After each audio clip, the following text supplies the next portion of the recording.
Hello, this is Fact Drops, your go-to channel for breaking down trending news.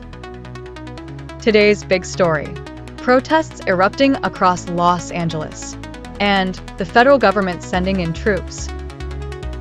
It started when ICE launched sweeping immigration raids throughout the city, targeting places like the Fashion District and warehouse areas. Dozens were detained on the spot. What followed? Outrage. Protesters flooded the streets. And within days, the federal government responded, not with dialogue, but with force. Over 4,000 National Guard troops and 700 U.S. Marines were sent in, without the state's consent. This isn't just about immigration. It's about power, civil liberties, and the growing tension between state and federal authority. What's happening in LA could shape how the US handles domestic dissent in the future. In this video, we'll break down the facts, unpack the background, highlight the impact, and bring you real reactions from people on the ground.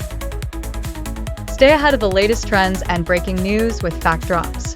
We bring you in-depth analysis of the most important stories shaping the world today. Don't miss out. Subscribe now and turn on notifications to stay updated. Let's get into it. On June 6th, ICE carried out coordinated raids at multiple sites in Los Angeles. Within hours, footage of detained workers and chaotic arrests spread online. By the next day, protests erupted.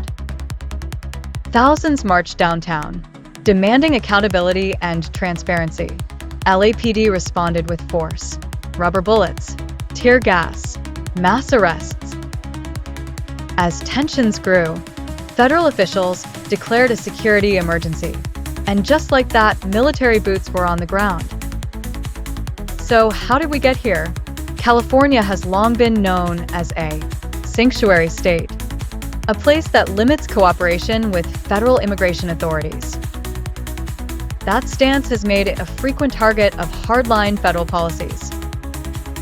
In early June, the federal government launched a nationwide enforcement push, and LA quickly became one of the central targets. Critics say the raids were carried out without due process. Workers were taken from job sites without legal clarity. The city pushed back, but Washington pushed harder. When LAPD cracked down on protesters, things escalated. But it was the federal troop deployment, done without California's approval, that turned this into a national crisis. This isn't just a policy clash, it's a constitutional standoff. Let's talk about what this means. For immigrants, documented or not, there's fear, real fear. Families are staying home, people are missing work, schools are seeing drops in attendance. For businesses, it's disruption, closed roads, canceled deliveries, empty storefronts. And then there's the bigger picture. If using military force for local protests becomes the new normal, we're looking at a major shift in how democracy works in America. What happens in LA may not stay in LA. So what can we do? First, stay informed. Check reliable news sources.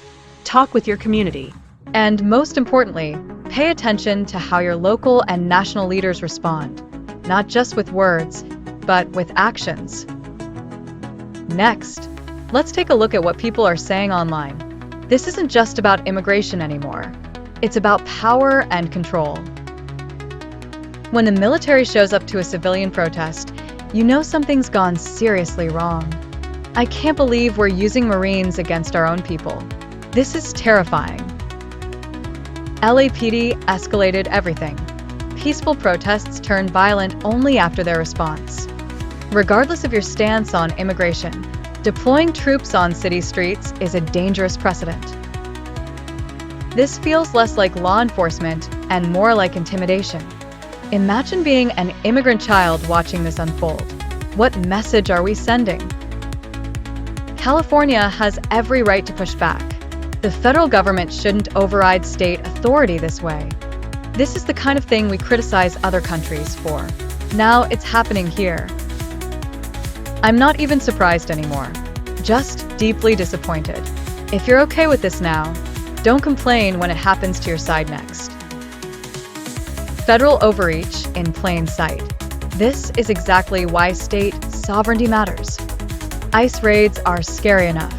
Adding military force? That's just pouring gas on the fire. Not a single real solution in sight, just more force. I'm all for law and order, but not martial law. We need leadership, not occupation. The protests were loud, not violent, until the rubber bullets started flying. This is going to radicalize more people than it deters. People are scared to leave their homes. That's not democracy. Are we still pretending the Constitution matters? Deploying the military because people are protesting? That's authoritarian.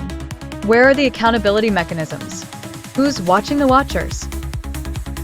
This is the real state of emergency, not the protests, but the response to them. We're watching civil liberties erode in real time. The National Guard isn't meant to police political expression. This is exactly why people don't trust the government. This is not what freedom looks like. It's wild that peaceful dissent is now treated like a national threat. The fact that this is even controversial says a lot about where we are as a country. History will not be kind to this moment. Let's recap. A large-scale immigration raid triggered public outrage that led to mass protests. Police responded with force. The federal government escalated by deploying troops. And now, the country is watching as California and Washington battle it out, not just in the streets, but in the courts. This moment matters, because it's not just about one city. It's about how we handle dissent, how we protect rights, and how far our government will go when challenged. What do you think? Was this a justified response, or a dangerous overreach? Let us know in the comments. That's it for today's update. Thanks for watching. We'll continue to bring you the latest news and in-depth analysis on the biggest trends shaping the world today. If you found this video helpful, don't forget to like, share, and subscribe to stay informed.